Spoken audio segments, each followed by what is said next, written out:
Hello everybody, this is Juntes. Today we are going to be taking it very slow and not so much in depth as per usual. I keep getting requests for kind of just making some laid back chilled gameplay videos where I might just talk a little slower than usual.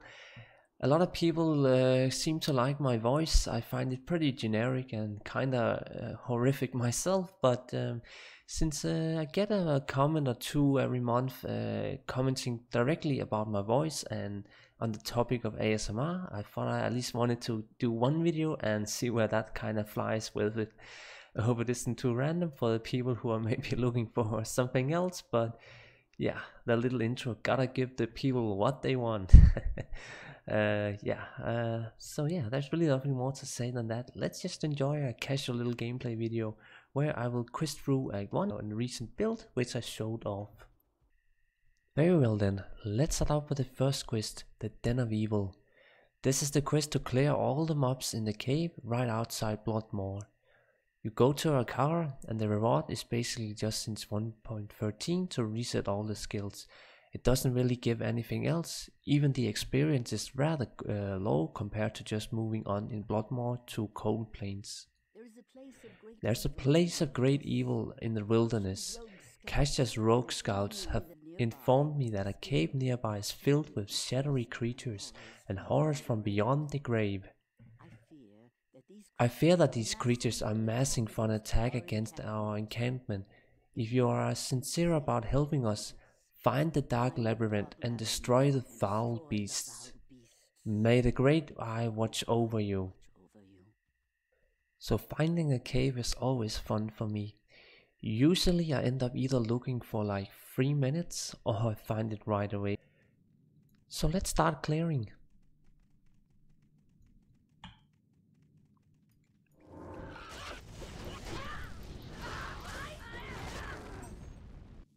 One thing I always found cool in this place is that it uses light very well. You know, for an old game that uses, you know, light effects and whatnot, right in the start of the game, I think that's pretty cool. It always gives you kind of a nice atmosphere for the first quest that you will do in this game. And you know, you have to draw in players right from the first quest, and this definitely does it for me. So let's take the elite pack. This one is always fun, you know, when you're first starting out at like level 10. This is always a kind of good test if you are performing somewhat okay. It's always a fun thing. Let's just see the loot as well. Maybe some decent stats in this one? No. See, that's the thing with, you know, it has overall decent enough stats, but the low damage always ruins bows. Amazon has it tough. So here comes the fun thing, finding the last mobs. You're always just so unsure about it, cause like now I explored every part of the cave, surely, that's what the minimap tells me. So now it's all about just finding the last one. And it wouldn't even surprise me if everyone who ever did the quest finds them in the same situation that I am right now. And yeah, they were right in the cave, or the corner of this little area here. So there you go, 2 loots found in this area. Yeah, it's also kind of fun overall stats, but it's nothing good at all. So return to Arcara for reward.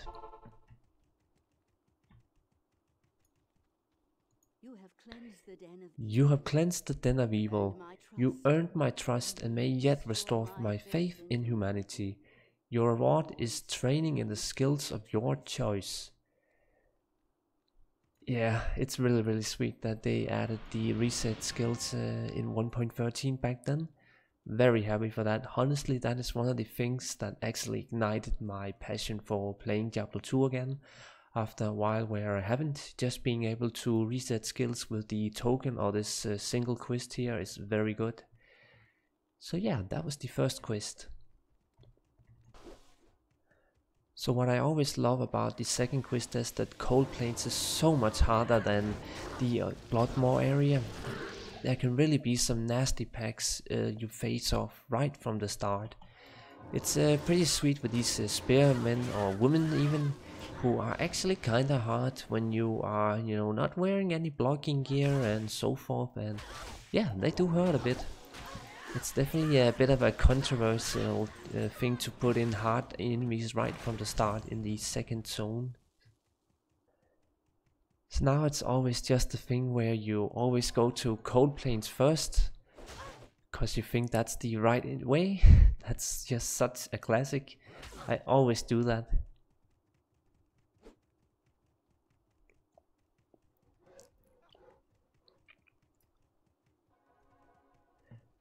Apparently the cave has a higher item level than many areas in Act 1, so if you're ever looking for some early on magic finding, you could actually clear this cave out, but it wouldn't really be worth it if you're not hunting for specific items that only drops in Act 1, such as a couple of rare items like a really good pair of boots.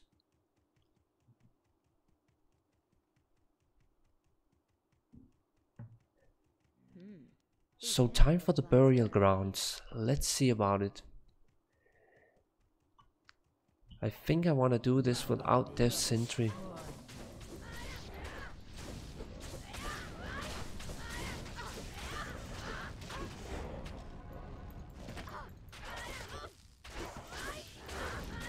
Oh yeah, that meteor is so nice. So let's just see the claymore here. Yeah, this was a pretty okay roll. I mean, both some attack rating and attack damage against undead. For an Act 1 weapon, this is not the worst one. What I kill stays dead. So let's return to Cassia. Now, when you complete this, the reward is basically just being able to get the Act 1 mercenary. I can hardly believe that you defeated Bloodraven.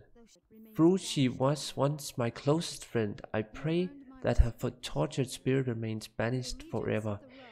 You have earned my respect, stranger, and the legions of the rogues. I have placed several of my best warriors at your disposal. But that's the quest for Act 2, Sister's Burial Grounds. Very well then, time for the third quest, looting the scroll from the special tree in the dark forest. Also kind of the first place where you're actually facing off a strong enemy. This pack is definitely very deadly for early on at like level 8 to 10. The scroll infuse. So let's just see what it says. Take the scroll of the infuse to Akara.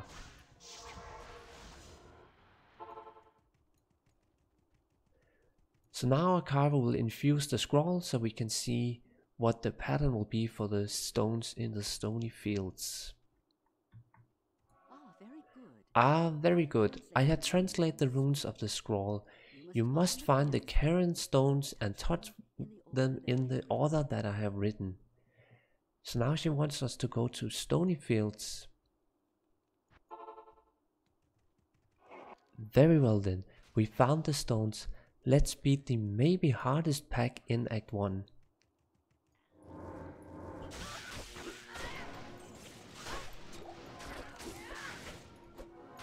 This pack is definitely always a pain. Usually people skip them entirely and just run through the, kiting it away and then just click the stones. We could actually even look at the scroll here to see what it says. It's kinda a cool little graphic they made back then, I quite like it. So 2, and the cool thing is also that it stays open while you're reading the scroll, so it's kinda like a cool little thing for, saving a few seconds and whatnot. Oh yeah, 4 up there, and 5. Find and rescue Deckard Cain. Let's head for Tristram.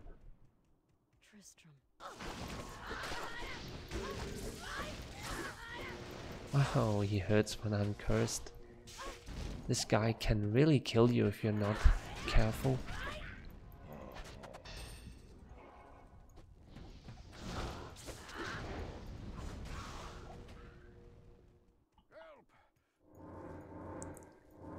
So let's see about Cain. Does he want to get out of the little cage. I always like that the cage is also suspended in the air. It gives it a cool little extra feel to it.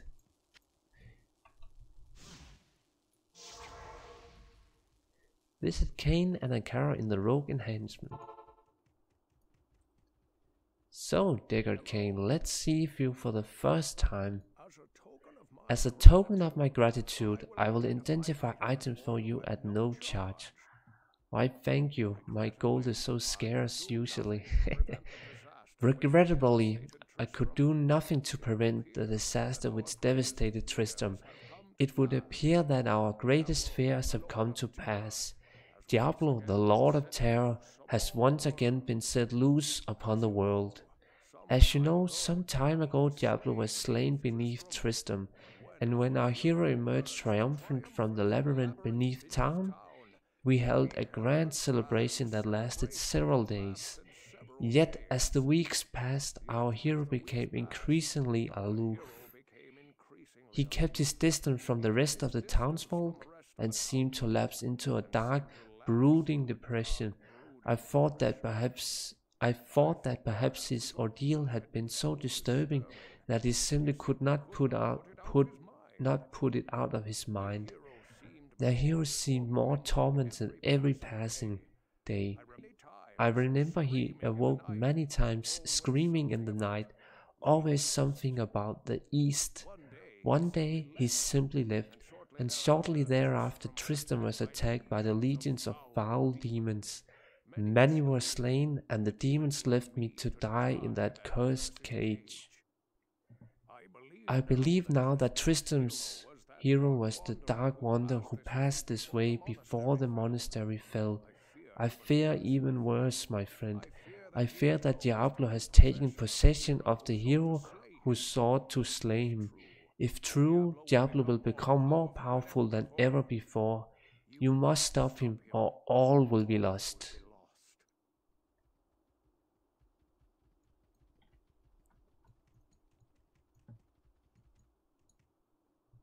So that was it for the first color quests in Act 1. In order to not make it too long, I think I want to end it here. If you want more of this, feel free to say so, and I might just do some more laid back gameplay videos. You know, they're fun enough to make, and yeah, I quite enjoy them.